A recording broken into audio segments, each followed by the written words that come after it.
గోదావరి నది జలాల వినియోగంపై అసెంబ్లీలో చర్చకు తాము సిద్ధమని బీఆర్ఎస్ ఎల్పీ ఉపనేత మాజీ మంత్రి తన్నీరు హరీష్ రావు స్పష్టం చేశారు. 2 రోజుల క్రితం దేవాదుల వేదికగా సీఎం రేవంత్ చేసిన సవాల్ను స్వీకరిస్తున్నామని ప్రకటించారు. గోదావరి మీద చర్చకు మేం సిద్ధం. ఎంతసేపన్నా మాట్లాడదాం, ఎన్ని రోజులైనా మాట్లాడతాం, కానీ కెమెరా తిప్పొద్దు, మైక్ కట్ చేయొద్దు.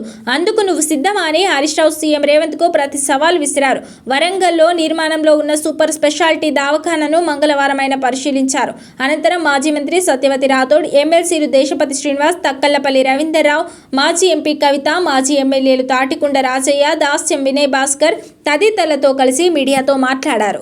నదీ జలాలపై రేవంత్ సర్కార్ అనుసరిస్తున్న మోసపూరిత వైఖరిని ఎండగట్టారు.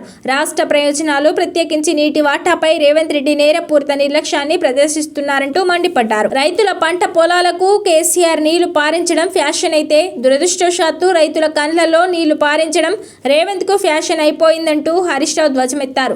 Devadula intake well, Devannapeta pump హౌజుల్లో ఏం జరుగుతుందో బీఆర్ఎస్ అప్రమత్తం చేసేదాకా రేవంత్ సర్కార్ మొద్దు నిద్ర వీడలేదని ఎద్దేవా చేశారు. దేవాదులలో 10 పంపులకు 6 నడుస్తున్నాయని, దేవన్నపేటలో 3 పంపులకు 3 పనిచేయడం లేదని తాము చెప్పేదాకా రేవంత్ కు తెలియకపోవడం దారుణమని మండిపడ్డారు. తమ దెబ్బకు మరుసటి రోజే సీఎం హడావిడిగా గోదావరి బాట పట్టి అన్ని మోటార్లు నడపాలని ఆదేశించారని పేర్కొన్నారు. దేవాదుల విషయంలో డెడ్ లైన్లు మారుతున్నాయే తప్ప ప్రాజెక్టు పూర్తి కావడం లేదని ఎద్దేవా చేశారు.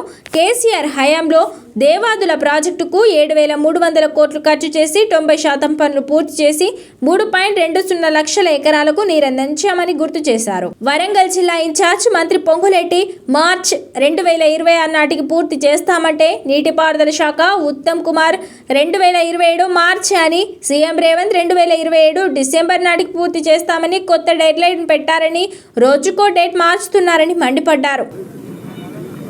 సమ్మక్క బ్యారేజ్ దగ్గర కూడా 10 మోటార్లలో కేవలం 6 మోటార్లు మాత్రమే నడుస్తున్నాయని, రోజుకు 2,700 క్యూసెక్కులు నీళ్లెత్తాల్సిన చోట 16,000-1,700 క్యూసెక్కులు కూడా నీళ్లు ఎత్తడం లేదని, కాంగ్రెస్ ప్రభుత్వం దేవాదుల ప్రాజెక్టు మీద నిర్లక్ష్యం చేస్తుందని అనేక విషయాలు మేము ఎత్తి చూపడం జరిగింది. అయితే తెల్లారి ముఖ్యమంత్రి గారు వచ్చి రివ్యూ చేయడం, అన్ని మోటార్లు నడపాలని చెప్పి ఆదేశించడం,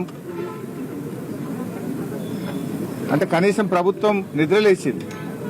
బీఆర్ఎస్ పార్టీ తట్టి లేపితే ముఖ్యమంత్రి గారు దేవాదుల ప్రాజెక్టును విజిట్ చేసి అన్ని మోటార్లు కూడా నడపాలి అని ఆదేశించాల్సిన పరిస్థితి వచ్చిందంటే అది బీఆర్ఎస్ పోరాటం వల్ల, బీఆర్ఎస్ పార్టీ కృషి వల్ల అట్లీస్ట్ ముఖ్యమంత్రిలో చలనం వచ్చింది. చలనం వచ్చింది కానీ పని అయితే పూర్తిగా కాలే. సరే, మేము వచ్చిపోయిన తర్వాత దేవన్నపేట ఒక్క పంప్ హౌస్ నడుస్తా ఉన్నది, ఒక్క మోటార్ నడుస్తా ఉన్నది. కానీ ముఖ్యమంత్రి గారు, మంత్రులు ఏం చెప్తారు? పదే పదే దేవాదుల ప్రాజెక్టు మాది మొదటి ప్రాధాన్యత అని పదే పదే ముఖ్యమంత్రి గారు, మంత్రులు చెప్తుంటారు. చేతల్లో మాత్రం దేవాదుల ప్రాజెక్టు విషయంలో చివరి ప్రాధాన్యత కనబడతా ఉంది. ఎందుకు ఈ మాట అంటున్నా అంటే, బీఆర్ఎస్ హయాంలో 7,300 కోట్లు దేవాదుల ప్రాజెక్టు మీద ఖర్చు పెట్టి 2,20,000 ఎకరాలకు బీఆర్ఎస్ పార్టీ 3,20,000 ఎకరాలకు బీఆర్ఎస్ పార్టీ నీళ్లు ఇచ్చింది. మేము 3,20,000 ఎకరాలకు నీళ్లు ఇచ్చాం. కానీ కాంగ్రెస్ వచ్చిన 2.5 సంవత్సరాల్లో 1 ఎకరా భూసేకరణ చేసింది లేదు, కొత్తగా 1 ఎకరానికి ఆయకట్టుకు నీళ్లు ఇచ్చింది లేదు. డేట్లు మారుతున్నాయి, డెడ్ లైన్లు మారుతున్నాయి. పొంగులేటి శ్రీనివాసరెడ్డి గారు వరంగల్కి వచ్చి పెట్టిన ప్రెస్ మీట్ లో మార్చి 2026 నాటికి దేవాదుల ప్రాజెక్టు పూర్తి చేస్తామని పొంగులేటి గారు ఒక డెడ్ లైన్ పెట్టారు. ఉత్తమ్ కుమార్ రెడ్డి గారు హైదరాబాద్ లో వరంగల్ ఎమ్మెల్యేలతో సమావేశమైనప్పుడు 2027 మార్చి కల్లా దేవాదుల ప్రాజెక్టును పూర్తి చేస్తామని ఉత్తమ్ కుమార్ రెడ్డి గారు ఒక డెడ్ లైన్ పెట్టారు. నిన్న ముఖ్యమంత్రి రేవంత్ రెడ్డి గారు దేవాదుల ప్రాజెక్టు విజిట్ చేసి ఆయన ఇంకో కొత్త డెడ్ లైన్ పెట్టిండు. 2027 డిసెంబర్ నాటికి దేవాదుల ప్రాజెక్టు పూర్తి చేస్తామని ఆయన గారు ఇంకొక డెడ్ లైన్ పెట్టారు. పొంగులేటి గారిది ఒక డెడ్ లైన్, ఉత్తమ్ కుమార్ రెడ్డిది ఒక డెడ్ లైన్, రేవంత్ రెడ్డిది ఒక డెడ్ లైన్.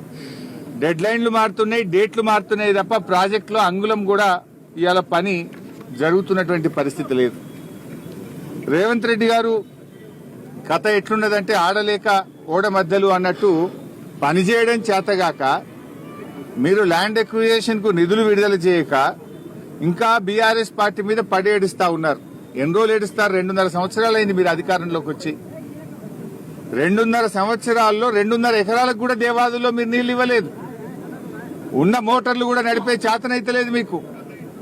బీఆర్ఎస్ ప్రభుత్వం నిర్మించి ఇచ్చిన మోటార్లు కూడా నడపడం చేతగాక జిల్లాలో పంటలు ఎండిపోతున్నటువంటి పరిస్థితి మనం చూస్తా ఉన్నాం. ఇలా ముఖ్యమంత్రి పెద్ద పెద్ద మాటలు మాట్లాడుతున్నాడు. గోదావరి మీద మాట్లాడదామంటుండు. గోదావరి మీద మీరు చేసిందేమున్నది? 2.5 ఏళ్లలో ఓ బ్యారేజీ కట్టివా, ఓ చెక్ డ్యామ్ కట్టివా, ఓ లిఫ్ట్ పెడితివా, 1 ఎకరానికి నీళ్లు ఇస్తివా? బీఆర్ఎస్ పార్టీ 8 బ్యారేజీలు కట్టింది గోదావరి మీద. బీఆర్ఎస్ పార్టీ 312 కిలోమీటర్లు గోదావరిని సజీవంగా నిలిపింది. నిండు కుండలాగా 312 కిలోమీటర్లు గోదావరిని నిలిపి చూపింది బీఆర్ఎస్ పార్టీ. ముఖ్యమంత్రి గారు మాట్లాడదాం అసెంబ్లీలో అంటుండు. ఎస్, మేము రెడీ, నీ సవాల్కు మేము యాక్సెప్ట్ చేస్తా ఉన్నాం. కెమెరా దిప్పొద్దు, మైక్ కట్ చేయొద్దు. కట్ చేయకుండా నువ్వేం చేసినావో, బీఆర్ఎస్ పార్టీ ఏం చేసిందో చర్చించడానికి మేము సిద్ధం. 60 ఏండ్ల కాంగ్రెస్ పాలనలో చేసింది ఏందో, 9.5 ఏండ్ల బీఆర్ఎస్ పాలనలో ఏం చేసినామో మేము చర్చించడానికి సిద్ధం.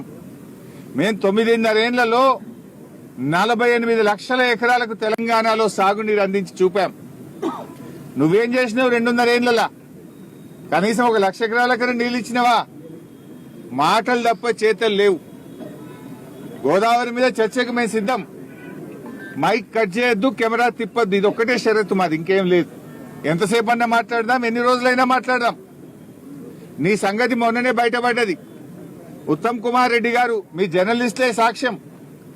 ఆయన గారు దేవాదుల ప్రాజెక్టు మీద ఉత్తమ్ కుమార్ రెడ్డి గారు ఎక్స్ప్లెయిన్ చేస్తుంటే రేవంత్ రెడ్డి గారు ఆయన ఆపేసిండు. పాపం ఆయన పరిస్థితి దయనీయంగా అయిపోయింది ఉత్తమ్ కుమార్ రెడ్డిది.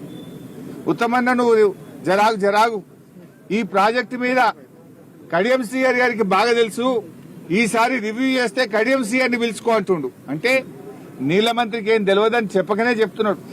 ఉత్తమ్ కుమార్ రెడ్డికి ఏమీ తెలియదని రేవంత్ రెడ్డి గారు మీడియా సాక్షిగా వరంగల్లోనే చెప్పిండు. ఉత్తమ్ కుమార్ రెడ్డిని ఇజ్జత్ తీసేసిండు.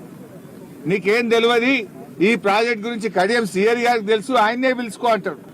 ప్రాజెక్టు గురించి నీ మంత్రినే నువ్వు మాట్లాడనీయలేదు. రేపు అసెంబ్లీలో మాకు మైక్ ఇస్తావా? నువ్వు మమ్మల్ని మాట్లాడనిస్తావా? అందుకే నేను ఒకటే షరతు పెట్టినా, కెమెరా తిప్పొద్దు, మైక్ కట్ చేయొద్దు, మాట్లాడదాం. పట్టు ఎవరేం చేశారో మాట్లాడదాం. రాష్ట్ర ప్రజలు చూస్తారు, ప్రజలే న్యాయ నిర్ణేతలు. చర్చిద్దాం.